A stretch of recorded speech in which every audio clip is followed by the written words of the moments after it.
Good evening. Hello, welcome ആളൊക്കെ.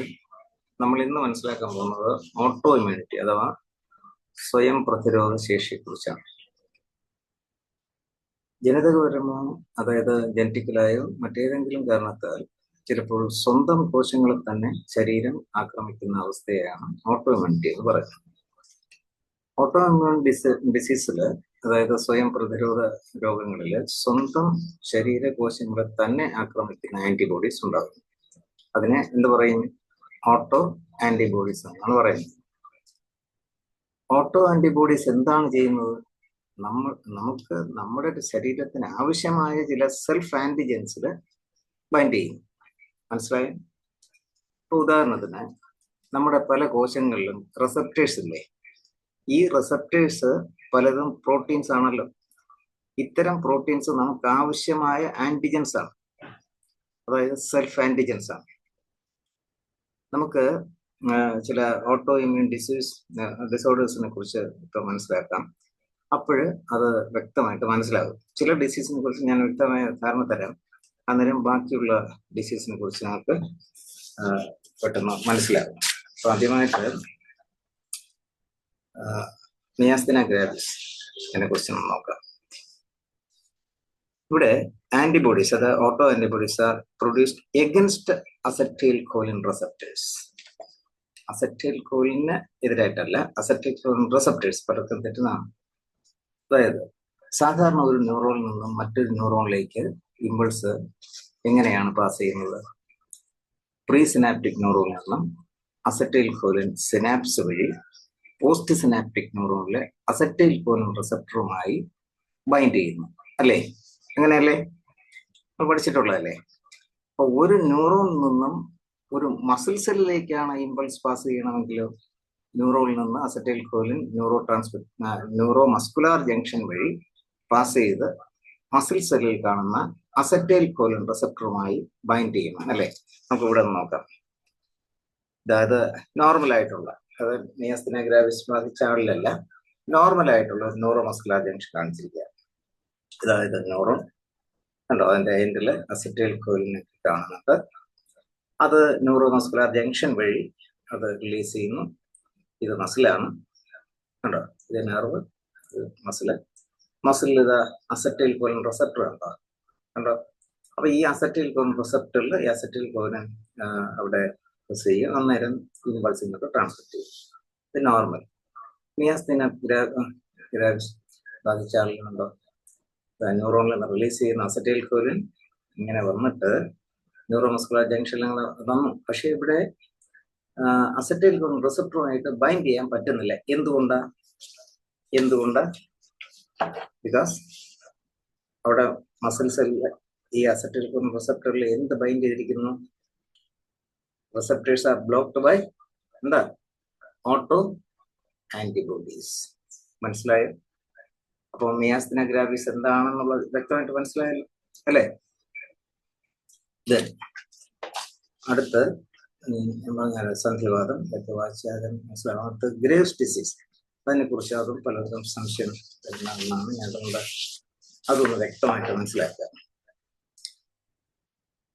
ഇവിടെ Graves disease auto antibodies known as thyroid stimulating immunoglobulins are formed against thyroid stimulating hormone receptor.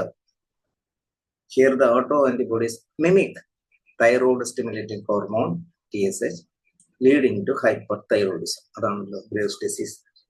ഞാൻ ഇതൊന്ന് വ്യക്തമായിട്ട് അങ്ങനെ പറയാം, കാരണം പലർക്കും ഇതൊരു സംശയം വരുന്നതാണ്. ഇവിടെ ഓട്ടോ ആന്റിബോഡീസ് ഏതാണ് ഇവിടെ ഓട്ടോ ആന്റിബോഡീസ്? എന്റെ പേരെന്താ? Thyroid stimulating immunoglobulin. Thyroid stimulating hormone അല്ല, thyroid stimulating immunoglobulins are formed against thyroid stimulating hormone receptor. ഇവിടെ ഓട്ടോ ആന്റിബോഡീസ് എന്ന് പറയുന്ന thyroid stimulating thyroid stimulating immunoglobulin, ഇത് ആരെയാ മിമിക് ചെയ്യുന്നത്? TSHനെ മിമിക് ചെയ്യുന്നു. അപ്പോ അതായത് TSH എന്ന് പറഞ്ഞാൽ തൈറോയ്ഡ് സ്റ്റിമുലേറ്റിംഗ് ഹോർമോണിനെ മിമിക് ചെയ്യുന്നു. അപ്പൊ തൈറോയ്ഡ് സ്റ്റിമുലേറ്റിംഗ് ഹോർമോൺ ആണ് ശരിക്കും എവിടെ ബൈൻഡ് ചെയ്യേണ്ടത്? തൈറോയ്ഡ് ഗ്ലാൻഡിലെ തൈറോയ്ഡ് സ്റ്റിമുലേറ്റിംഗ് ഹോർമോൺ റിസപ്റ്ററിൽ ബൈൻഡ് ചെയ്യേണ്ടത്. ഇതെല്ലാം നമ്മൾ ഹോർമോണിൽ പഠിച്ചതാണ്. അതെല്ലാം ഓർക്കുക തന്നല്ലോ. അപ്പൊ തൈറോക്സിന്റെ എമൗണ്ട് കുറവായിരിക്കുമ്പോൾ TSH റിസപ്റ്ററിൽ TSH, അതായത് തൈറോയ്ഡ് സ്റ്റിമുലേറ്റിംഗ് ഹോർമോൺ ബൈൻഡ് ചെയ്യും. തൈറോക്സിന്റെ എമൗണ്ട് കൂടുതലാകുമ്പോഴോ ഫീഡ്ബാക്ക് ഇൻഹിബിഷൻ വഴി TSH എന്ത് ചെയ്യും? THS റിസപ്റ്ററിൽ നിന്ന് ഡിറ്റാച്ച് ചെയ്യും. ഞാൻ ഈ പറഞ്ഞത് മനസ്സിലായോ? അല്ലെങ്കിൽ ഒന്നുകൂടെ പറയാം.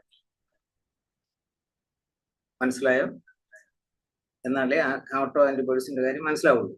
അപ്പോൾ തൈറോയ്ഡ് സ്റ്റിമുലേറ്റിംഗ് ഹോർമോൺ ശരിക്കും തൈറോയിഡിലെ എന്തില ബൈൻഡ് ചെയ്യണം? TSH റിസപ്റ്ററിൽ ബൈൻഡ് ചെയ്യണം. അതാണ് നോർമലായിട്ട് നടക്കേണ്ടത്. അപ്പോ തൈറോക്സിൻ, അതായത് തൈറോയ്ഡ് ഹോർമോൺ കുറവാണെങ്കിലുള്ള കാര്യം എന്താ, കൂടുതലാണെങ്കിലുള്ള കാര്യം എന്താ? അപ്പൊ ഫീഡ്ബാക്ക് ഇൻഫ്യൂഷൻ വഴി ഇപ്പൊ TSH അവിടെ റിസപ്റ്ററിൽ ബൈൻഡ് ചെയ്താൽ അങ്ങനെ നിയന്ത്രിക്കാനുള്ള ഒരു കഴിവുണ്ട്. എന്നാൽ തൈറോയ്ഡ് സ്റ്റിമുലേറ്റിംഗ് ഇമ്മ്യൂണോഗ്ലോബുലിൻ, അതായത് ഓട്ടോ ആന്റിബോഡി, TSHനെ മിമിക് ചെയ്യുന്ന ഓട്ടോ ആന്റിബോഡീസ് അല്ലേ. അപ്പൊ അതിന് TSH പോലെ ഇതിനും ബൈൻഡ് ചെയ്യാൻ പറ്റും. അപ്പൊ ഈ ഓട്ടോ ആന്റിബോഡീസ് ആണ് THS റിസപ്റ്ററിൽ ബൈൻഡ് ചെയ്താൽ എന്താ സംഭവിക്കുക? ഫീഡ്ബാക്ക് ഇൻഹിബിഷൻ നടക്കുന്നില്ല. ഓർമ്മിച്ചിരിക്കുക. അപ്പൊ തൈറോയ്ഡ് ഹോർമോൺ റിലീസ് ചെയ്തുകൊണ്ടേയിരിക്കും. അപ്പൊ തൈറോയ്ഡ് ഹോർമോൺ കൂടുതൽ ഉണ്ടായാൽ എന്താ സംഭവിക്കുക? Graves disease. ക്ലിയർ അല്ലേ? എന്തെങ്കിലും സംശയം ഉണ്ടോ? സംശയം ഉണ്ടെങ്കിൽ പറയുക. Any doubt? മനസ്സിലായോ? എന്താ മിണ്ടാത്തെ? Is it clear? Yes. Then system is lupus erythematosus. ഇതൊക്കെ വായിക്കാൻ സ്ട്രൈറ്റ് ആണ്. ഇതൊക്കെ ലിമണിലാണ് കൂടുതൽ കാണുന്നത്. Hashimoto's thyroiditis, other auto antibodies mistakenly attack the thyroid gland, causing hypothyroidism. ഇനി മറ്റൊരെണ്ണം നമുക്ക് അതുകൂടെ നന്നായിട്ട് മനസ്സിലാക്കുക. Pernicious anaemia. In pernicious anemia, autoantibodies mistakenly target the intrinsic factor and the parietal cells. Intrinsic factor എന്താണ്? It is produced by parietal or opsyntic cells of gastric gland. അല്ലേ? എല്ലാവർക്കും ഓർമ്മ ഉണ്ടല്ലോ. അവിടെ ഡൈജസ്റ്റീവ് സിസ്റ്റമിൽ നമ്മൾ പഠിക്കുന്നതാണ്. ഗാസ്ട്രിക് ഗ്ലാൻഡിലെ parietal സെൽ അഥവാ opsyntic cells. അതാണ് വേറെ എന്താ എക്സിയിലും ഒക്കെ പ്രൊഡ്യൂസ് ചെയ്യുന്നത് അല്ലേ. ആ എക്സിയിലൊക്കെ പ്രൊഡ്യൂസ് ചെയ്യുന്നതോടൊപ്പം parietal സെൽ എന്ത് പ്രൊഡ്യൂസ് ചെയ്യും? ഇൻട്രിൻസിക് ഫാക്ടർ അല്ലേ. എന്താണ് ഈ ഇൻട്രിൻസിക് ഫാക്ടർ ഉപയോഗം? That helps in absorption of vitamin B12. അപ്പൊ നമ്മൾ ആഹാരത്തിൽ വൈറ്റമിൻ B12 കൂടുതൽ കഴിച്ചാൽ നമ്മുടെ ശരീരത്തിൽ പിടിക്കണമെങ്കിൽ ആര് വേണം? വൈറ്റമിൻ B12 പിടിക്കണമെങ്കിൽ എന്ത് വേണം? ഇൻട്രിൻസിക് ഫാക്ടർ പ്രൊഡ്യൂസ് ചെയ്യണം. ഇൻട്രിൻസിക് ഫാക്ടർ പ്രൊഡ്യൂസ് ചെയ്യുന്ന parietal സെല്ലാണ്. അപ്പൊ ഇവിടെ autoantibodies mistakenly bind intrinsic factor and parietal cells. Clear അല്ലേ? ദെൻ അതുപോലെ ഗുഡ് പാസ്റ്റേഴ്സ് സിൻഡ്രോം ഇതിൽ വായിച്ചാൽ മനസ്സിലാകും. എന്തെങ്കിലും സംശയം ഉണ്ടെങ്കിൽ എന്നോട് ചോദിച്ചാൽ മതി. അത് പിന്നെ ഗ്രൂപ്പിൽ സംശയം ചോദിച്ചാൽ മതി. Insulin dependent diabetes mellitus or IDDM, അതായത് ടൈപ്പ് 1 ഡയബറ്റീസിന്റെ മുമ്പ് പറഞ്ഞിട്ടുള്ള പേരാണ്. IDDM results due to an autoimmune attack, അതായത് ഓട്ടോ ആന്റിബോഡീസ് അറ്റാക്ക് ദ പാങ്ക്രിയാസിലെ ബീറ്റാ സെൽസിലായിരിക്കും അല്ലെ. അപ്പോ ഇനി അതുപോലെ മൾട്ടിപ്പിൾ സ്ക്ലിയോസിസ് മനസ്സിലാക്കാൻ നമുക്ക് 2-3 ക്വസ്റ്റ്യൻ ഒക്കെ ചെയ്യാം. എന്നിട്ട് ബാക്കി ഞാൻ പ്രാക്ടീസ് ടെസ്റ്റിൽ തന്നോളാം. Myasthenia gravis patient develops muscle paralysis. Question ശരിക്കും വായിക്കാം. ഞാനിപ്പോ ഇംഗ്ലീഷിലെ ക്വസ്റ്റ്യൻ തന്നിരിക്കാം. അത് പ്രാക്ടീസ് ടെസ്റ്റിൽ മലയാളത്തിൽ തന്നോളാം. The nerve terminal at the neuromuscular junction fails to release acetylcholine. Myasthenia gravis നമ്മളിപ്പോൾ പഠിച്ചതേ ഉള്ളൂ. B. Although enough acetylcholine is released at the neuromuscular junction, it is destroyed by acetylcholine esterase. C. The patient develops immunity against his own acetylcholine receptor. The patient develops antibody against his own acetylcholine. ഏതാണ് answer എന്ന് പറയാമോ? Option C. Very good, very good. Acetylcholine receptor ആണ്. ഇത് ഒരു തവണ ഏതോ exam ചോദിച്ചപ്പോൾ പലരും അസറ്റൈൽ കോലിൻ എന്ന് എഴുതി, അങ്ങനെ തെറ്റിപ്പോയി. ഇപ്പൊ അതുകൊണ്ടാണ് വ്യക്തമായിട്ട് ഞാനത് പറഞ്ഞത്. മറ്റൊരു question, in which of the following diseases autoantigens are beta cells? Myasthenia gravis, IDDM, multiple sclerosis, അതെല്ലാം വായിച്ചോണം. Multiple sclerosis, chronic anaemia. Autoantibodies beta സെൽസിന് എഗൻസ്റ്റ് ആയിട്ട്, അല്ലെങ്കിൽ ബീറ്റാ സെൽസ് ഓഫ് പാൻക്രിയാസിൽ ബൈൻഡ് ചെയ്യുന്നത്. താഴെ പറയുന്നത് ഏതാണ്? മിയാസ്തീന ഗ്രാവിസിലാണോ, IDDM-ലാണോ, അതായത് ഡയബറ്റിസ് ടൈപ്പ് 1 ഡയബറ്റീസിന്റെ നേരത്തെ ഉള്ള ഒരു പേരാണ് IDDM. ഏതിലായിരിക്കും ഓട്ടോ ആന്റിജൻസ് ബീറ്റാ സെൽസിൽ പ്രൊഡ്യൂസ് ചെയ്യാന്ന് പറയുമ്പോൾ? ബീറ്റാ സെൽസ് എവിടെ?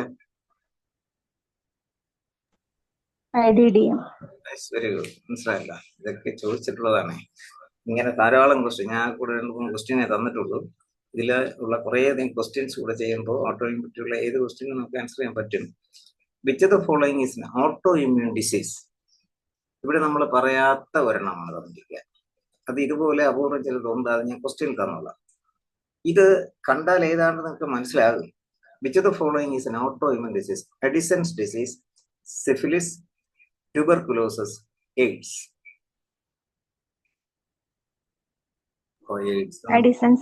അതെ, കാരണം ചോയ്സ് എന്താണെന്ന് നമുക്കറിയാം. എയ്ഡ്സ്, സിഫിലിസ്, ട്യൂബർകുലോസിസ് ഒക്കെ മറ്റ് ഡിസീസാണ്. ഇവിടെ ഞാൻ ഡെസ്പിറേഷൻ കൊടുത്തിട്ടുണ്ട്. Autoantibodies mistakingly attack adrenal gland. Okay, well, okay, ഇന്ന് നമുക്ക് ഇത്രയും മതി. Thank U.